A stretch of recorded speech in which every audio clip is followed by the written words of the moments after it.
Are the Townsville floods Australia's Hurricane Katrina wake-up call? Risk, communities, communications, preparedness and response.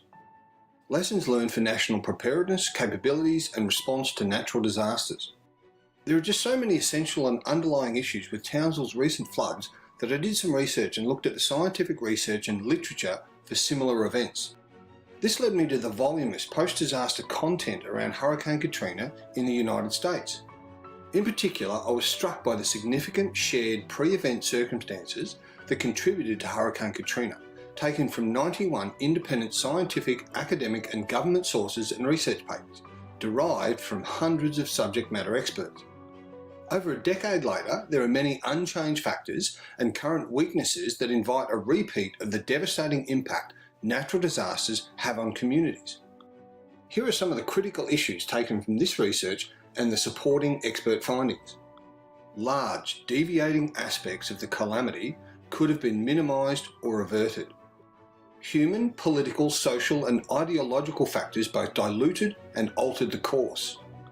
The failing was not solely failings of the federal government, and many failings were in fact years, even decades in the making.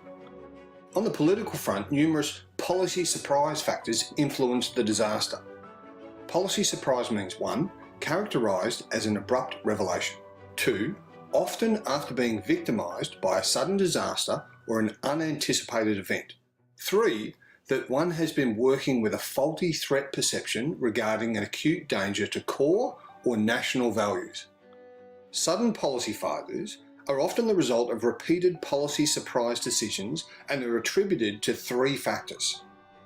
The event is contrary to the policymaker's expectations. There is a failure of advanced warning. 3. The event lays bare the lack of adequate preparations. The lesson in this is that the frequency of policy surprises and warning response failures demonstrates that governments, organisations and individuals often fail to detect or adequately adjust quickly enough to crucial changes in their external environment. Furthermore, historical experience shows that even when the responsible authorities have adequate information, they tend not to act. On the psychology front, fundamental factors such as risk perception, cognition and decision making are identified as factors. Specifically, 5 core factors contributing to failure throughout a natural disaster. 1. The overvaluation of past successes. 2. Overconfidence in current policy. 3. An insensitivity to policy failures and warnings critical of existing policy. 4. Wishful thinking. And 5. Receptivity fatigue that is related to repeated false alarms and incidents that are perceived as examples of crying wolf. The most notable part of this research and advice is that it was first published in 1977. In the lead up to Hurricane Katrina, military and civil engineers declared they had a 200 to 300 year protection solutions. Starting when? For the most part, many thought it would never happen in their lifetime. For the most part, threat and risk predictions weren't adequately prioritised. Most tellingly, that sort of timeline was well outside of any political and election cycle. This resulted in a big not my problem phenomena and massive overconfidence. There were warning signs, however. Hurricane Ivan and a specific computer model simulating the destruction were largely ignored. Experts, especially those within the Federal Emergency Management Agency, FEMA, reportedly warned of direct and indirect issues that required immediate correction. National Response Plans, NRP, were described as fantasy documents. Not to be overlooked was the issue whereby individuals and communities of younger generations had not yet experienced a large-scale natural disaster in their lifetimes.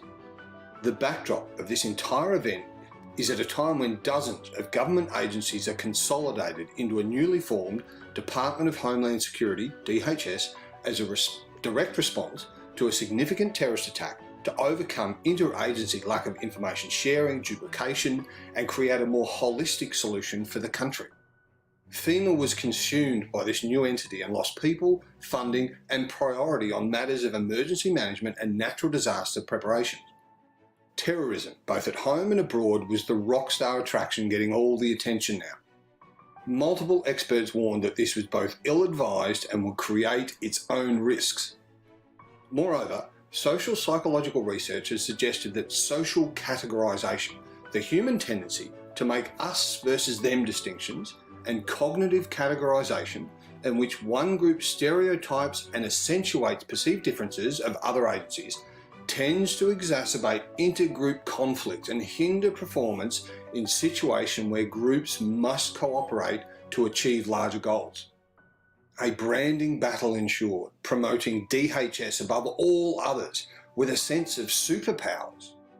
Perhaps, not surprisingly, during the battle to support those affected by Hurricane Katrina, one senior government official stated that one surprise quite commonly led to additional surprises. Most tellingly, after the event, former FEMA Director Michael Brown summed up the issues by stating that if we'd confirmed that a terrorist had blown up the 17th Street Canal levee, then everybody would have jumped all over that and been trying to do everything they could. However, because this was a natural disaster, that has become the stepchild within the Department of Homeland Security. Ouch! Some commercial organisations outperformed federal and government agencies. Most famously cited is Walmart and to a degree Starbucks. The US Coast Guard were ready and responded admirably.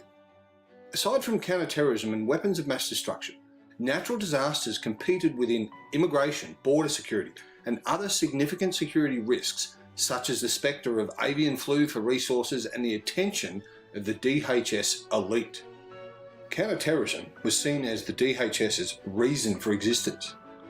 These topics were good for politicians, votes and political parties too. For the first time in 37 years, federal budget cuts had all but stopped major work on the New Orleans area's East Bank hurricane levees, a complex network of concrete walls, metal gates and giant earthen berms. Ironically, counter-terrorism was the neglected policy area that became the political priority that crowded out other security risks. The spectre of terrorism distracted authorities who may have been too busy trying to connect the dots in one area, Homeland Security policy, to take action on what was an entirely predictable surprise in another. What does all this have to do with Australia and the Townsville floods? If you look at the fact that Australia's Department of Home Affairs is a relatively new amalgam of multiple government departments, formed only at the end of 2017, you quickly see that it too is dominated by security, terrorism, law enforcement and other headline-grabbing agendas. Has emergency management and disaster response become the unappreciated stepchild in Australia? The Townsville floods are not the first large-scale natural disaster in Australia, merely the most recent. In February of 2009, the southern Australian state of Victoria experienced a series of bushfires, numbering in the hundreds, which claimed the lives of 180 people. Policy over substance, understanding of the risks, a lack of funding, training and supporting infrastructure were some of the same factors noted during the bushfires, Hurricane Katrina, and contributed to the Townsville floods. As experienced in the US, in the wake of a significant terrorist threat, has the pendulum swung too far in Australia? Are Australia's threats prioritised based on random politically charged topics such as stopping the boats, offshore refugees and African crime gangs? These appear to be the most topical agendas for politicians. You don't seem to hear many politicians or political parties in Australia running campaigns based on making life and cities safer or more resilient to identifiable and likely natural threats. Has this fear-mongering and political point scoring resulted in a greater risk for Australian cities and citizens? Time will most definitely tell. Questions around risk, comprehension, communications, communities, preparedness response and federal government capability and support will dominate the post-Townsville flood analysis. The three critical questions posed by researchers and analysts in the wake of Hurricane Katrina was: 1. What was known about the risk? 2. What was communicated about the risk? 3. What was the response to that communication? History may not repeat itself, but it rhymes. What do you think? Sympathies and condolences to all those affected by the Townsville floods. I have very fond memories of my time in Townsville. Here are the 91 separate references used in this analysis, spread over 6 pages. 1, 2, 3, 4, 5, 6.